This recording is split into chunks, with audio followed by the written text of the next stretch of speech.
ನನ್ನ ಮಗಳು ಈಗಷ್ಟೇ ನಿರ್ಣಯ ಕೈಗೊಂಡ ವಿಷಯದಲ್ಲಿ ಮುಂದುವರಿಯಬೇಕೋ ಬೇಡವೋ ಅಂತ ಗುರು ಹಿರಿಯರು ತೀರ್ಮಾನಿಸಬೇಕು ಅಂತ ನೋಡಿದರೆ ಅವನಿಗೆ 1 ವರ್ಷ ಆಯುಷ್ಯ ಅಂತ.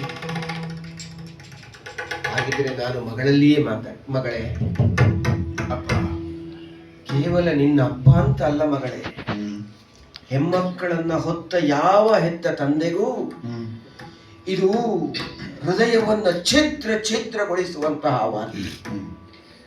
ನೋಡು, ಭವಿಷ್ಯ ನಮ್ಮ ಕೈಯಲ್ಲಿಲ್ಲ. ಹಾಗಂತ ಭವಿಷ್ಯ ಕೈಯಲ್ಲಿ ಇಲ್ಲದೆ ಇದ್ದಾಗ ಕತ್ತಲೆಯಲ್ಲಿಯೇ ನಾವು ಪಯಣವನ್ನ ಮಾಡುವವರು. ಎಲ್ಲ ಸುಖ ಸಂತೋಷಗಳನ್ನು ಅನುಭವಿಸಬೇಕು ಅಂತಲೇ ಇರುವುದು ನಮಗೆ. ಯಾವಾಗ ನಮಗೆ ಭವಿಷ್ಯ ಗೊತ್ತಾಗ್ತದೋ ಆಗ ನಾವು ಹೆಜ್ಜೆಯಲ್ಲಿ ತಪ್ಪು ಬೀಳಬಾರದು. ತಿಳಿಯದೆ ನಾವು ತಪ್ಪಿದರೆ ಅದಕ್ಕೆ ಎಲ್ಲ ಶಾಸ್ತ್ರಗಳಲ್ಲಿಯೂ ಒಂದಲ್ಲ ಒಂದು ಪ್ರಾಯಶ್ಚಿತ್ತ ಅಂತ ಇರುತ್ತೆ. ತಿಳಿದು ತಪ್ಪು ಮಾಡುವವನಿಗೆ ಅಂತಹ ಯಾವ ಅವಕಾಶವೂ ಇರುವುದಿಲ್ಲ. ಮಗಳೇ, ಒಳ್ಳೆಯದಾಯಿತು ನೋಡು. ಏನಂದ್ರೆ ಈ ತಂದೆ ತಾಯಿಗಳ ಬದುಕು ಯಾವುದರಿಂದ ಸಂಭ್ರಮಿಸ್ತದೆ, ಸಂತೋಷದಲ್ಲಿರುತ್ತದೆ, ಅನವರತ ಅಂತ ಕೇಳಿದರೆ ನಮ್ಮ ಮಕ್ಕಳು ಅವರವರ ಮನೆಯಲ್ಲಿ ಸುಖವಾಗಿದ್ದಾರೆ ಅಂತ ಕೇಳುವಾಗ ಅದಕ್ಕಿಂತ ಬೇರೆಯ ಸುಖ ನಮಗೆ ಬೇಕಾಗಿಲ್ಲ ಮಗಳೇ. ಹಾಗಾಗಿ ಮಕ್ಕಳಿಂದವೇ ಈ ಎಲ್ಲ ಅಂದ ಚಂದ ಇರುವುದು. ಆದ್ದರಿಂದ ಒಂದು ಹಿತವಾದ ಮಾತು ಹೇಳಲೆ, ನೀನು ಮತ್ತೆ ಈ ವಿಷಯದಲ್ಲಿ ಮುಂದುವರಿಯುವುದು ಬೇಡ. ಯಾಕೆಂದ್ರೆ 1 ವರ್ಷದ ಸುಖಕ್ಕಾಗಿ ನಿನ್ನ ದಿವ್ಯವೂ ಭವ್ಯವೂ ಆದಂತಹ ಬದುಕನ್ನು ಹೋಮಿಸುವುದು ಅದು ಉಚಿತವೆನಿಸುವುದಿಲ್ಲ.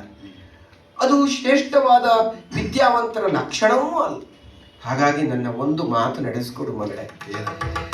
ನಾನು ಹತ್ತಿಲ್ಲ ಹಲವಿಲ್ಲ, ನಿನ್ನನ್ನು ಪಡೆದದ್ದು ಆ ಭಗವನ್ನ ಭಾಸ್ಕರನನ್ನು ಅನವರತವು ಸುದೀರ್ಘ ಕಾಲ ತಪಸ್ಸನ್ನು ಮಾಡಿ ನೊಂದು ಬೆಂದು ನಿನ್ನಂತಹ ಮುದ್ದು ಮಗಳನ್ನ ಪಡೆದ ಮೇಲೆ ನನ್ನ ಕಣ್ಣೆದುರಿನಲ್ಲಿ ನೀನು 1 ವರ್ಷದ ನಂತರ ಅಯ್ಯೋ ಹಾಗೊಂದು ಹಣೆಯನ್ನ ಹೊತ್ತು ನೀನು ಇಲ್ಲಿಗೆ ಬರುವುದನ್ನು ನಾನು ಹೇಗೆ ನಿರೀಕ್ಷಿಸಲಿ ಹೇಳಿ?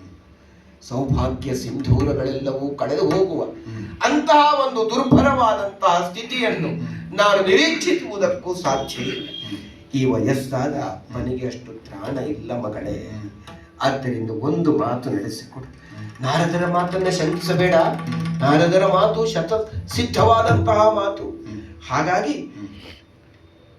ಬೇರೆ ವರನನ್ನು ನೀನೂ ಹುಡುಕಬಹುದು, ನಾನು ಹುಡುಕುವುದಕ್ಕೆ ಸದಾ ಪ್ರಯತ್ನಶೀಲನಾಗಿರುತ್ತೇನೆ. ಹಿಂದೆ ವಿಫಲನಾಗಿದ್ದೇನೆ ಎನ್ನುವುದು ಶಾಶ್ವತ ವಿಫಲತೆಗೆ ಕಾರಣ ಅಲ್ಲ. ಆದ್ದರಿಂದ ನನಗನಿಸ್ತದೆ ನೀನು ಯಾವ ಮಾತು ಕೊಡ್ಲಿಲ್ಲ ಅಂತ. ಕೊಟ್ಟದೇ ಇದ್ದು ಒಳ್ಳೆಯದಾಗಿತ್ತು. ಒಂದು ವೇಳೆ ಮಾತು ಕೊಟ್ಟದ್ದಿದ್ದರೂ ಈ ವಿಷಯ ಗೊತ್ತಿಲ್ಲದೆ ಕೊಟ್ಟದ್ದಾಗಿತ್ತು. ಹಾಗಾಗಿ ಆ ಮಾತನ್ನ ಹಿಂದಕ್ಕೆ ಪಡೆದುಕೊಳ್ಳೋಣ.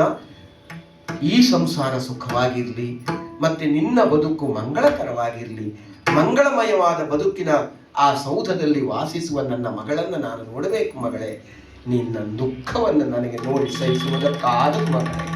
ಇಷ್ಟು ಚಿಂತೆ ಬೇಕಾ? ಪೇತ